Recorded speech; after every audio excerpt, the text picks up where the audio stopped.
They were almost unsettling. Who had been hiding in Elvis's attic all this time? And did the Presley family know about it? Join us as we find out who has been in Elvis Presley's locked attic for 48 years. Graceland's Mysteries. On a cool spring day in 1957, a young Elvis Presley, just 22 years old, drove through the gates of what would soon become one of the most famous homes in the world. The big White House on the edge of Memphis cost $12,500 back then. Almost $1 million in today's money. He didn't change the name. He liked it just the way it was. Graceland. At first, it was simply a home, but very quickly Graceland became a part of Elvis himself. The land stretched out across almost 14 acres. There were barns, stables, and horses roaming the fields. The place was full of life. One of the wildest residents was a chimpanzee named Scatter. Elvis dressed him in tiny outfits and took him to parties. Scatter was always up to something, pulling women's skirts or snatching drinks right from people's hands. The staff used to say Scatter was just like Elvis's wild side, the one he didn't always show in public. By 1964, as the Beatles were taking over America, Elvis created a quiet spot just for himself. It was called the Meditation Garden. There were flowers, fountains, and white columns standing tall under the Tennessee sky. He would go there to sit, think, and get away from all the noise. It was nothing like his wild stage persona.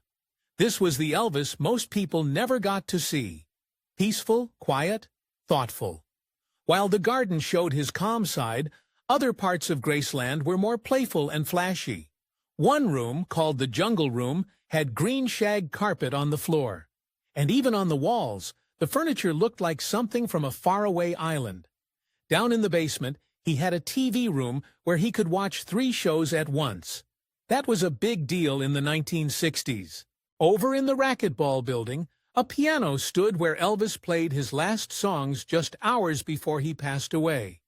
Elvis Presley died here about 3:30 this afternoon. He had been found in his bathroom unconscious, not breathing. But everything changed on August 16, 1977. That was the day Elvis Presley died in his upstairs bathroom. From that moment on, Graceland wasn't just a home. It became a shrine, a mystery, and a frozen moment in time. In the days that followed, nearly 100,000 fans came to Memphis. They lined the streets, cried outside the gates, and waited to say goodbye. Inside the mansion, Elvis lay in a white suit and blue shirt. People who saw him like that would never forget it. On August 18, 17 white Cadillacs led the funeral procession through the city. Famous faces like James Brown, Sammy Davis Jr., and Caroline Kennedy were there. So were Priscilla, 9-year-old Lisa Marie, and Elvis's heartbroken father, Vernon Presley. Elvis was buried next to his mother, Gladys, at Forest Hill Cemetery. The family hoped he could finally rest in peace. But that peace didn't last. Only 2 days after the funeral, something unthinkable happened. In the middle of the night, a group of men broke into the cemetery and tried to steal Elvis's coffin. They didn't succeed. They only damaged part of the tomb before they were caught. Still, the message was clear. Even in death, Elvis wasn't safe. Vernon Presley was crushed. He didn't want to risk anything else, so with the help of the police, he quietly had Elvis and Gladys moved. In the middle of the night, they were buried again, this time inside the meditation garden at Graceland, the very place Elvis had made for peace and quiet. That one decision changed Graceland again. It was no longer just a home or even a memorial. It became a fortress. Vernon added new alarms, hired guards to protect the grounds every hour of the day, and shut off access to certain places, especially the entire second floor and the attic above it. The official reason was simple: privacy. Elvis's bedroom, the bathroom where he died, and his personal space were to be left alone out of respect for the family. But over time, fewer people believed that story. When Graceland opened to the public in 1982, After Vernon passed away, fans were allowed to walk through most of the mansion. They saw the kitchen where Elvis made peanut butter and banana sandwiches, admired the bright stained glass windows in the living room, and stood quietly at his grave. But they were never allowed upstairs. The staircase was roped off. The attic door stayed shut.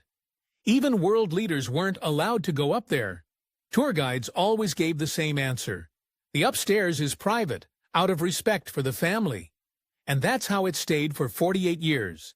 No one went upstairs. No one touched the attic. It became part of the mystery.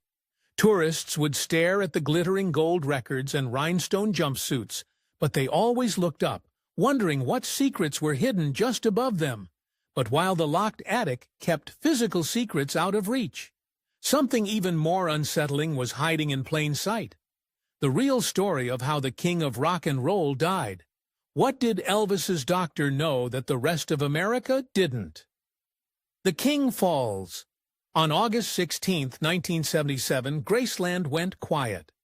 The day started like many others in Elvis Presley's later years. The curtains were shut tight to keep out the afternoon sun, and the bedroom was dark and cool. At 42, Elvis had gotten used to staying up all night and sleeping through most of the day. Sometimes he would be awake for days before finally falling into a deep, induced sleep. His girlfriend, Ginger Alden, woke up around 2 in the afternoon, but Elvis was still in bed. That wasn't unusual. She went about her morning routine thinking he'd get up eventually. But by the middle of the afternoon, something felt off. The house was too quiet. Around 2:30, Ginger knocked on the bathroom door. No answer. She pushed it open and found Elvis lying on the floor. His pajama bottoms were down by his ankles. His face had turned blue. She screamed for help. Joe Esposito, who was Elvis's road manager and close friend, ran upstairs.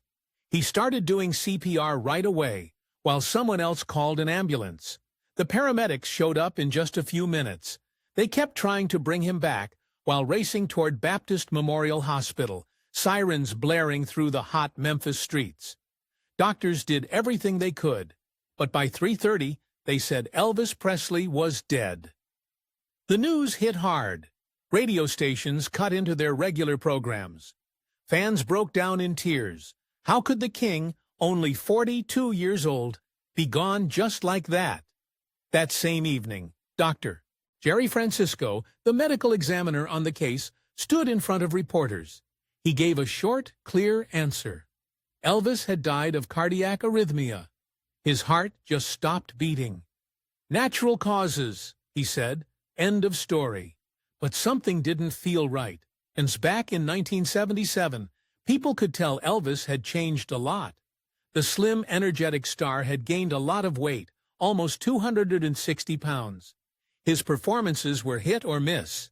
He forgot lyrics, talked too much between songs, and sometimes couldn't even stay on his feet without help. Behind the scenes, the medical truth was darker.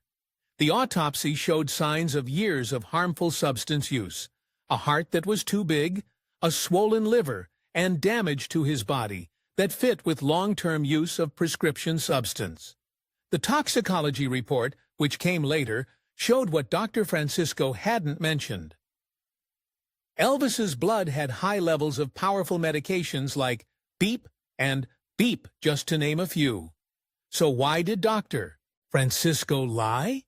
Some thought he wanted to protect Elvis's name and save his family from more pain.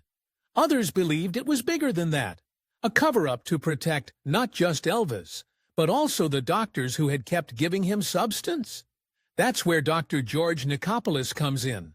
Most people knew him as Dr. Nick. He had been Elvis's personal doctor since 1967. In just the last 8 months of Elvis's life, from January to August 1977, Dr. Nick wrote prescriptions for more than 10,000 pills, including beep and beep. The year before wasn't much better. He had given out almost 19,000 pills in 1976. When people looked into it later, they found that in those 8 months before Elvis died, he had received 195 prescriptions. That's about 1 prescription every day and a half. Dr. Nick had an answer for everything. He said Elvis had real health problems, chronic pain from a head injury in the Army, bad glaucoma, and a painful gut condition called regional enteritis. He said the pills were needed to treat those things, but his most surprising excuse came later. He said he was actually trying to protect Elvis. Giving him all those meds, he claimed, was better than letting him get them off the street or from shady doctors. If I hadn't given them to him, he would have gotten them somewhere else. Dr. Nick told medical boards he said he was trying to slowly cut down Elvis's harmful substance use while keeping an eye on him. But the Elvis people saw in those last days wasn't the same man who once changed music forever. He'd stay awake for days, pumped full of amphetamines, and then knock himself out with heavy sleeping pills. His eating habits were terrible. Tons of greasy food, followed by strong laxatives, to try and lose weight. On his last day, Elvis had taken his usual mix of meds. He played racquetball early in the morning, then went back to bed with more pills. Those final doses were likely too much. His heart, already weakened by the weight and years of harmful substance use, just gave up. Tennessee officials didn't buy Dr. Nick's story. In 1980, he was charged with 14 counts of giving out too many pills, not just to Elvis, but to other patients too. A jury later found him not guilty, but that wasn't the end. The Tennessee Board of Medical Examiners kept looking into his work, and in 1995, 18 years after Elvis died, they took away his medical license for good. Then, in 2020, the story got even more complicated. A writer named Sally A. Hodel released a book called Destined to Die Young. In it, she said Elvis had serious health problems in his genes. According to her research, Elvis had something called alpha-1 antitrypsin deficiency, a disorder that affects your lungs and liver. She also said he probably had a weak immune system, which could explain why he got sick so often and took so many medications. If she's right, then maybe Elvis wasn't just a harmful substance addict. Maybe he was really sick, trying to treat conditions doctors didn't fully understand back then.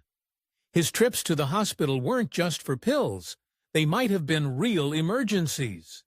But the real reason behind Elvis's death still unclear, and his personal doctor losing his license in the end, you have to wonder, was someone trying to keep the truth hidden forever? Or maybe someone was finally trying to bring it out into the open? Fighting to keep secrets buried. Spring of 2024 brought news that shocked Elvis Presley's huge fan base. A company no one had heard of before called No Sanny Investments and Private Lending. LLC had quietly filed papers to auction off Graceland, the most famous rock and roll landmark in the world. According to court records, Riley Keough, Elvis's granddaughter, and the only person in charge of his estate after Lisa Marie Presley passed away in 2023. Lisa Marie Presley, the only child of Elvis, dead at 54, her mother Priscilla confirming the news, was being accused of missing payments on a loan worth $3.8 million. The news came out of nowhere. Even the most loyal Elvis fans, who follow every detail about his life and legacy, were caught off guard. In no time, fan pages and forums were flooded with panic and confusion. Riley Keough's lawyers didn't waste time. They rushed to court in Shelby County, Tennessee, and filed an emergency request to stop the auction. Their claim was serious. The whole thing was fake. According to the documents they filed, Riley never signed anything with No Sanny Investments.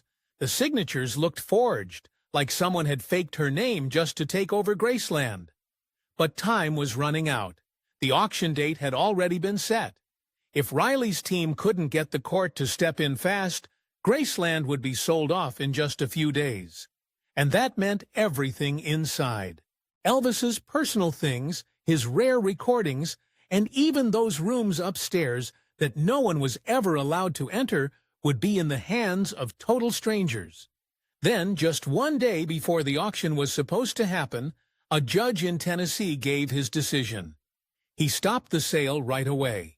He called Graceland a one-of-a-kind cultural asset and said losing it would hurt the public deeply. Even more telling, no one from Nosani Investments showed up in court. Riley's lawyers were there, but the company trying to sell Graceland wasn't.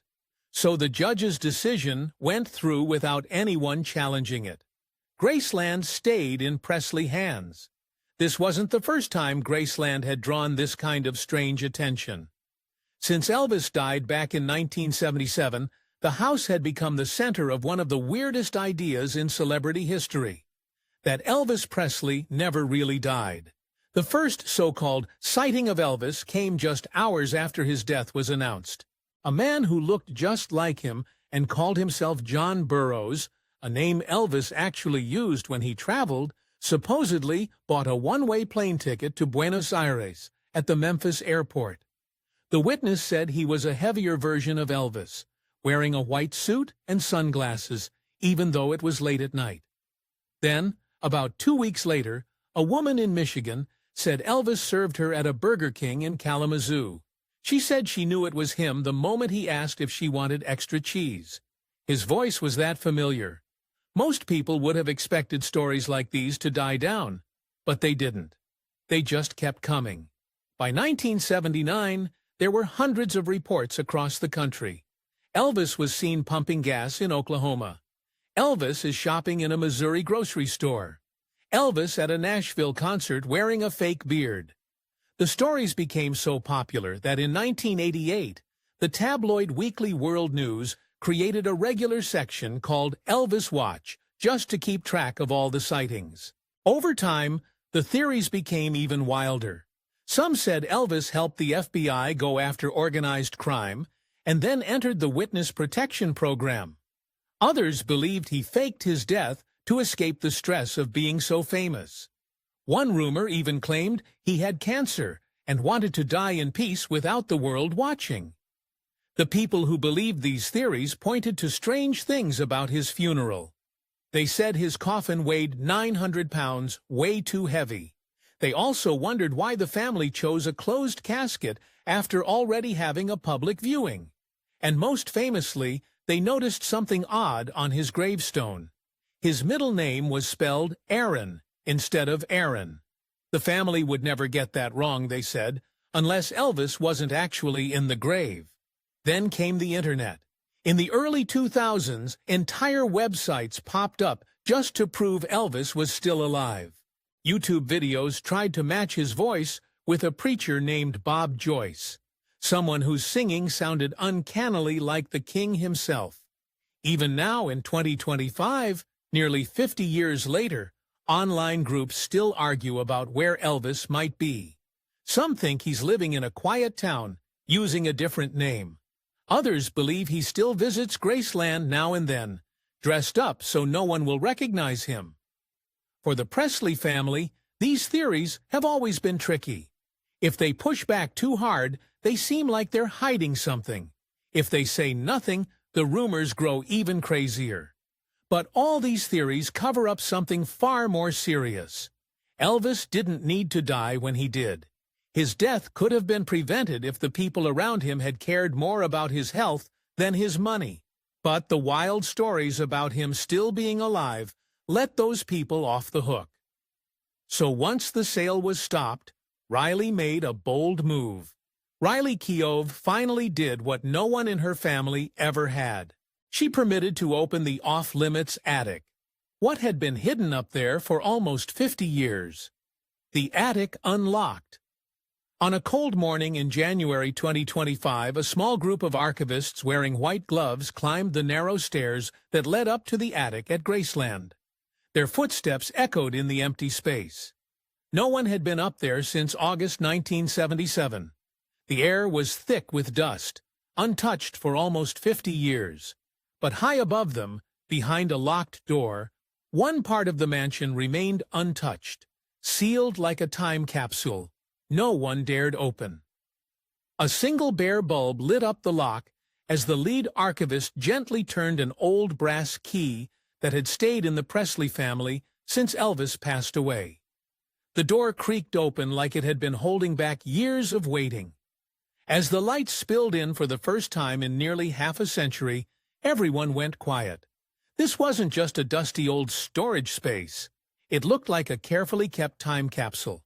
Either Elvis himself or someone close to him had neatly arranged the attic into sections, each one telling a different part of his life. The space was much bigger than anyone expected. It stretched across the whole top of the house, with dormer windows covered by thick blackout curtains. Unlike the rest of Graceland, which is known for its bold and flashy style, the attic was simple. It had plain wooden walls and bare floors. The room felt strangely cool, thanks to a small air conditioner that was still running. The maintenance crew at Graceland had kept it working all these years without ever going inside. Along one wall were dozens of boxes, each labeled in Elvis's own handwriting. The labels read Tupelo 1945, First Recordings, Army Days, Hollywood, Comeback Special, and Vegas. It was like he had created a personal timeline of his own life. But what stood out the most was one box marked simply After, dated 1977, the year he died. The archivists started their careful work. They took pictures of every item before touching anything. Each box got its own number, and everything inside was listed carefully. Just like in a museum. It would take months to go through it all, but some items immediately caught their attention. In the Tupelo section, they found an old teddy bear.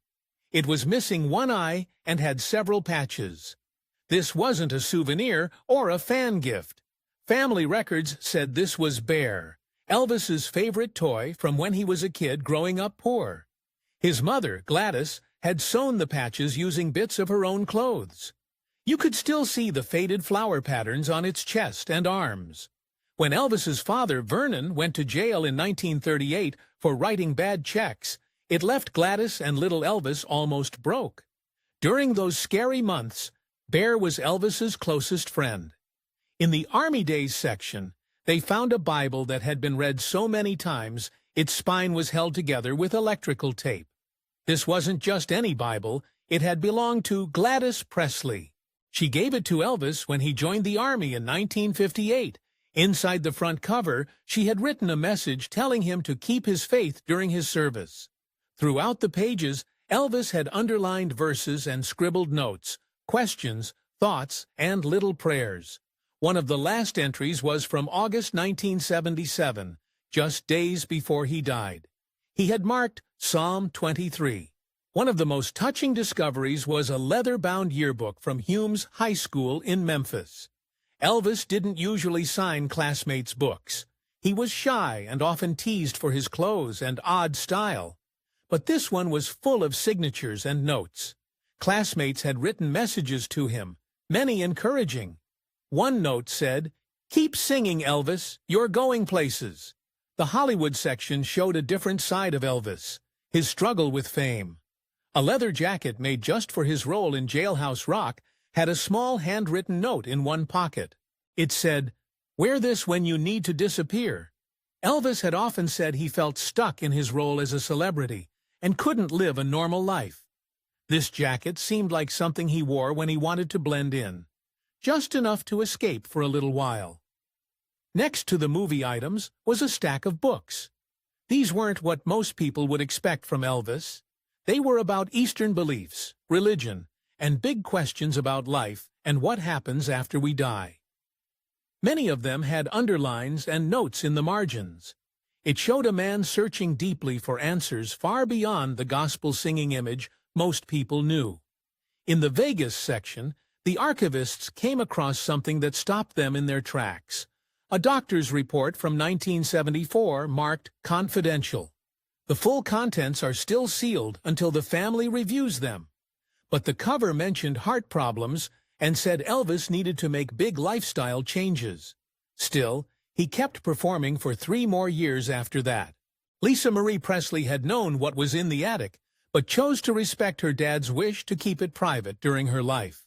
After she passed away in 2023, Riley Keough decided it was time to document, though not necessarily share what was inside. The attic didn't hide an escape plan. It held the heart of a man who knew his time was short and took great care in shaping how the world would remember him. Old dusty tapes held the last words of a man who knew the end was near. As the archivists listened, frozen in silence, Elvis's voice came through. Shaky, full of feeling. What else was hiding in the dark corners of Graceland's attic? What was hidden in Elvis's attic?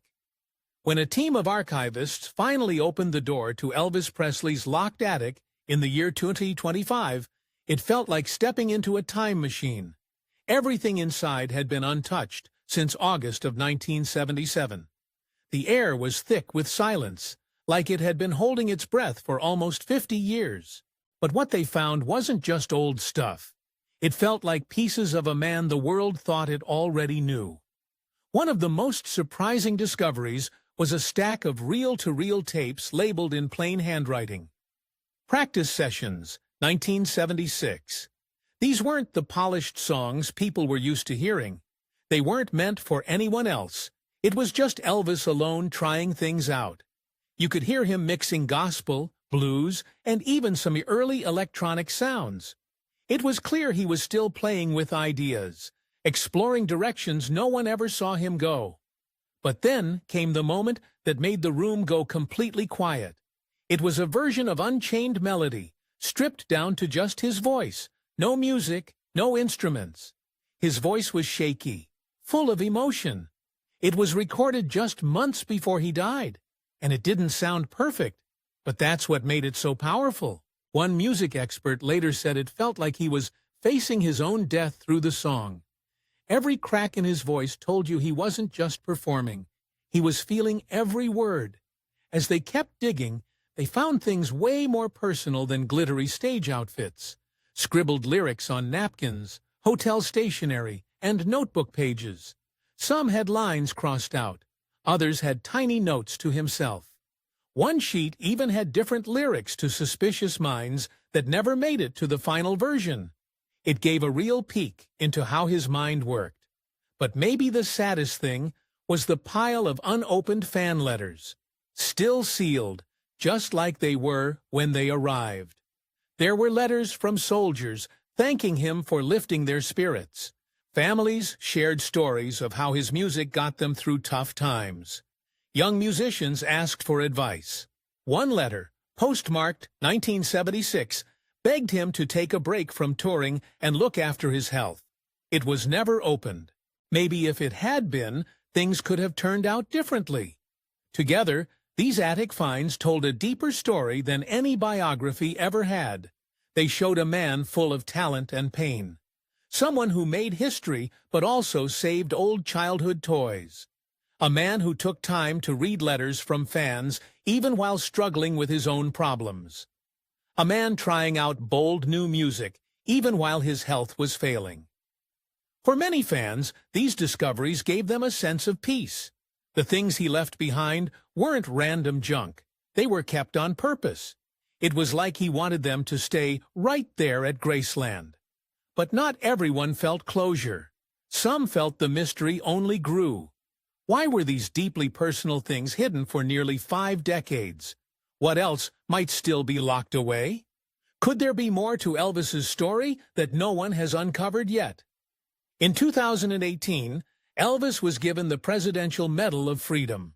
It was one more sign of how much he meant to America, not just as a singer, but as someone who changed music forever.